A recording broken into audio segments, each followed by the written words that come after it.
because they would have shopped here. You know, these buildings are from their time. Many of them, at least.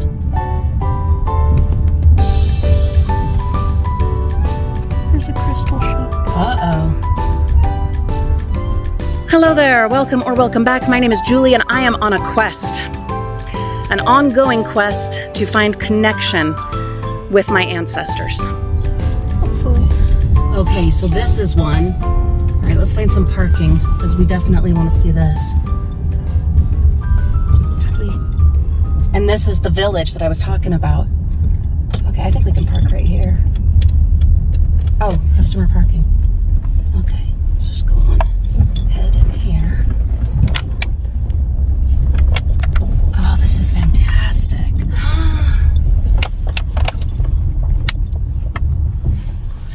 All right. So we made it to the village.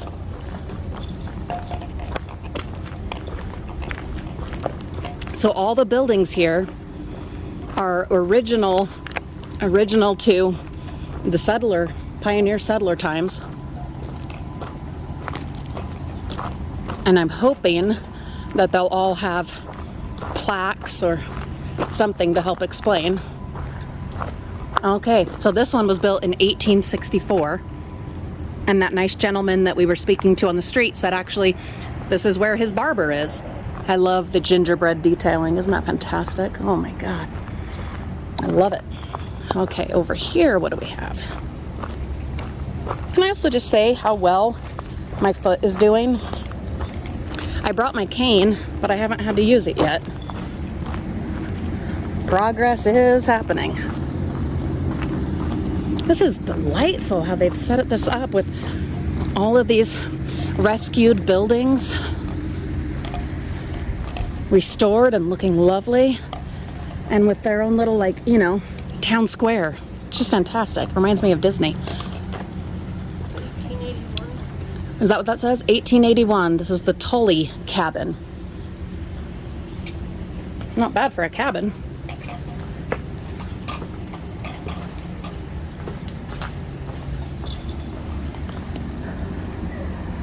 Oh, Lulu, it's got a back porch.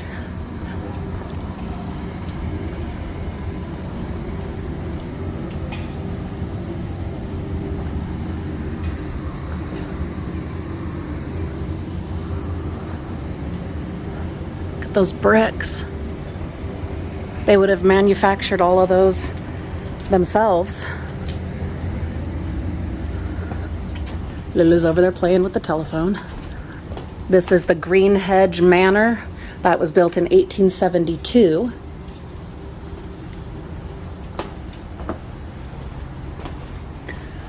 Look at those French windows. Ah, gorgeous. Who are you gonna call, Lulu? Ghostbusters? Yeah?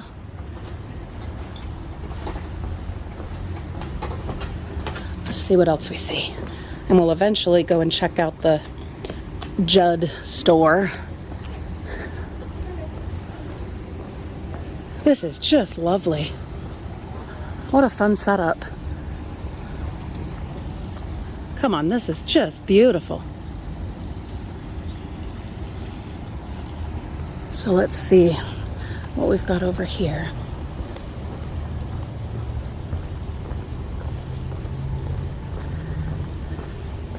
Chic gents. Okay, the granary suite. This, I don't see a sign of when this one was built. How beautiful is that? It's just so cool. Just think, okay, so the things I think about, you never know what I come up with, lots of different things, but I'm thinking, okay, these second story windows, how hot it must have been, because they didn't have air conditioning, they didn't have ceiling fans or electric fans at all for that matter. So those upstairs bedrooms, oh, I mean, this whole journey that I'm on, it has absolutely been like so instructive. I've had the opportunity to just be so grateful and to gain so much perspective on things. Oh, this is cool. It's like that desk that I found dumpster diving that I have yet to do anything with. Only this one still has all the pieces. It's not a great place for it. It's gonna just wear out here with the sun and elements and everything. The original green gate. Let's go see what that says. Oh, and there's another desk right here. Huh. Cool. This is an original green gate from Brigham Young's time. It was located just north of the St. George Temple in front of the Green Hedge home. Okay. Yeah, just think how hot it would have been in those rooms. Because here in southern Utah, I mean, it's the desert, okay? I mean, it's not as bad as like Arizona. Is anything as bad as Arizona? Ugh. But it gets toasty. And that's why we're out early this morning. And already it's starting to get a trifle warm. It's getting warm. Look at this. This is lovely. I wonder if that whole balcony situation is original to the house. I'm guessing it is. Obviously not these metal stairs, but I wonder if the railing, the balusters, all that, because there is a door up there, so it has to be. It has to be. Look at this. You can come here, have your coffee, your lunch, whatever. It's fantastic.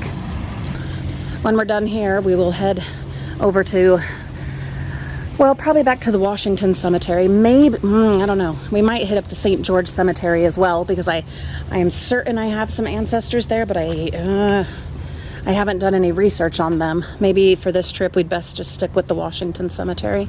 That might make the most sense. What's that? Yeah, there's one over here too. I was recording that.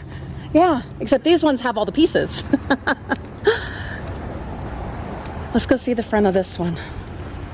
I don't know about you, Lulu, but I'm ready for some coffee sustenance. I had a little coffee at the hotel with the free breakfast, but I could definitely use a little bit more. So this is the Bentley house. Okay, so this is important. So 1876. So this is one of the homes that I had read about on the website. And Lulu, we've fallen apart here. Oh, your mother. This is one of the homes that I had read about. And it was a gathering place. Like they had social events, and see these doors.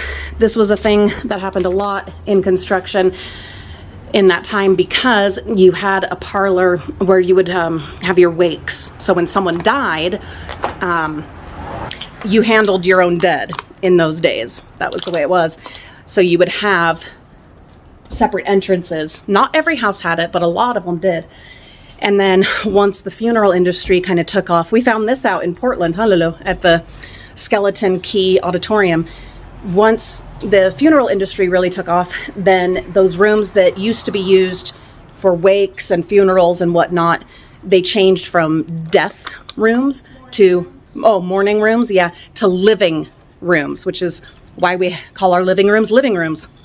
But anyway, you would have had an entrance for the funeral. But anyway, so this was one of the buildings that a lot of those social functions were happening in, because it had the space and they were willing. So guaranteed, my ancestors, Adeline and Andrew and their families, for sure would have attended events and situations in this building. What ones have we not seen? Just the Judd Store, right?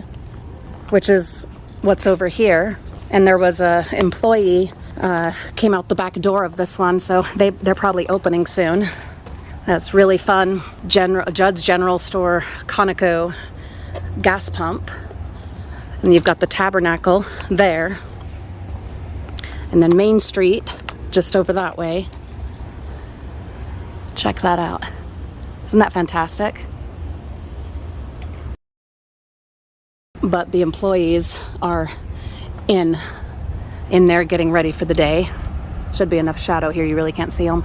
But I want to stop at this store later today when it's open and pick up some goodies. They have ice cream and sundries and sodas and candies. Ooh, here we go. The house behind the store was built in 1876 by William Oscar Bentley. It was sold in the early 1900s to Thomas Judd, who attached a mercantile to the dining room. Really? The Judd family owned and operated the store from 1911 until it was purchased and became part of the Green Gate Village. The Greens detached the store. Oh, really? But not Tom Judd, Thomas' grandson, who still sells candy to the children attending Woodward School across the street.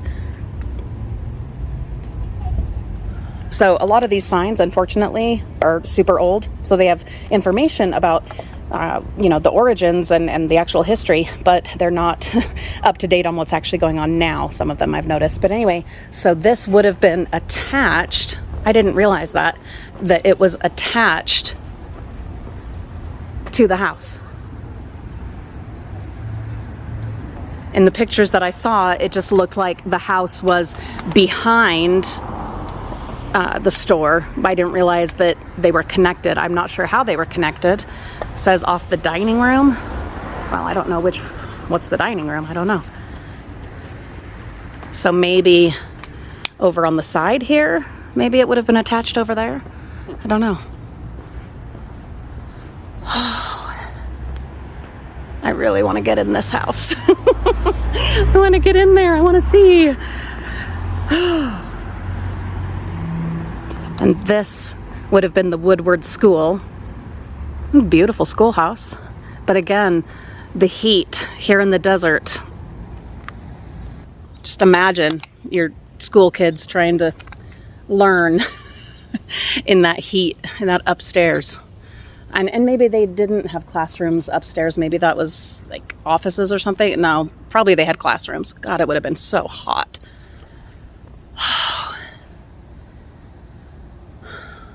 There's just so much to see, and there's so much energy, just all the work and the effort, the hardships, everything that went into it, the deaths, so many deaths.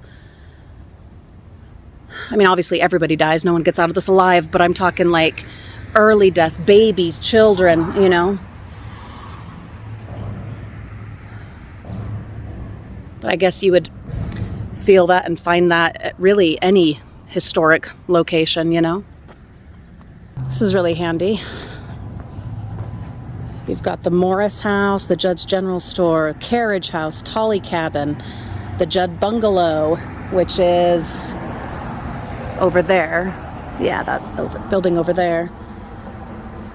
Bentley House is vacant, and that's this one. So there's not even a store occupying that building right now. Man, I wish I could go in and tour it. Let's see. Orson Pratt House, Christmas Cottage, Green Hedge Manor, and the Granary Suite. Well, I want to find this Green Hedge Manor. Let's see, number 6. Okay.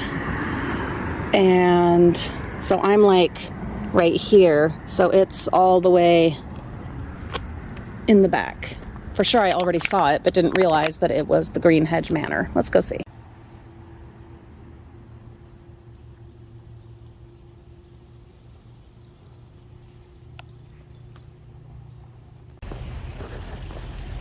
Is it this one? Yeah.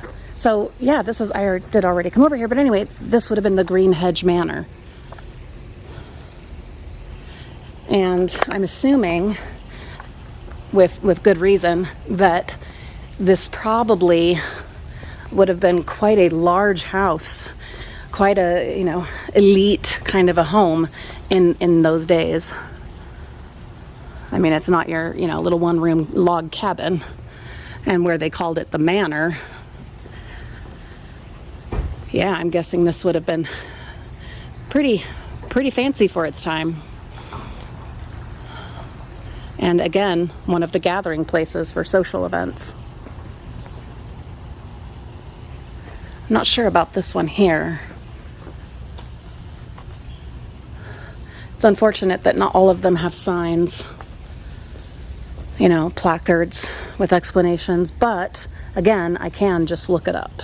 I'm picturing kids, women, whatever, coming and playing out on this balcony.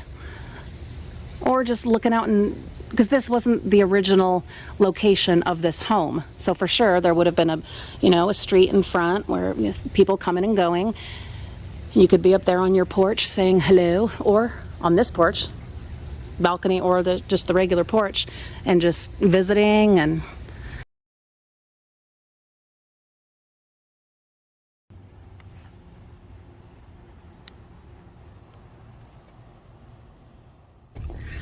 okay, we stopped at Starbucks, got us some yum yum.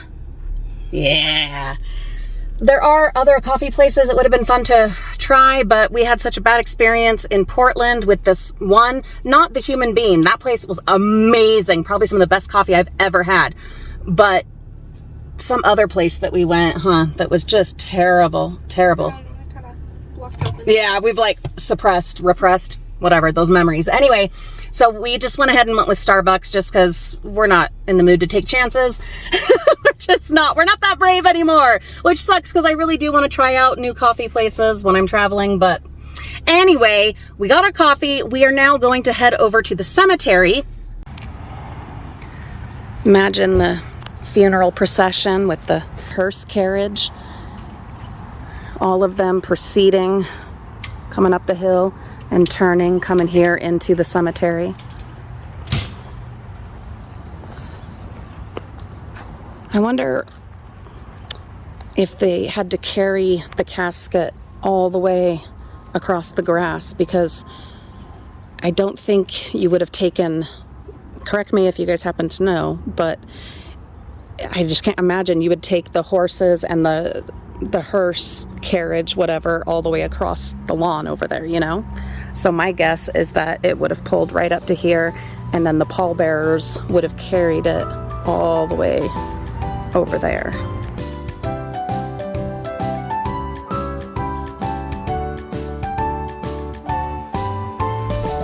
Well, I've been Julie. This has been an adventure. Thank you so much for coming along on this quest, this mission with me to find connections with the past, with my ancestors, with my DNA, with everything that, well, was part of making me who I am. The journey continues, but I feel like we've accomplished a lot. It feels really, really good.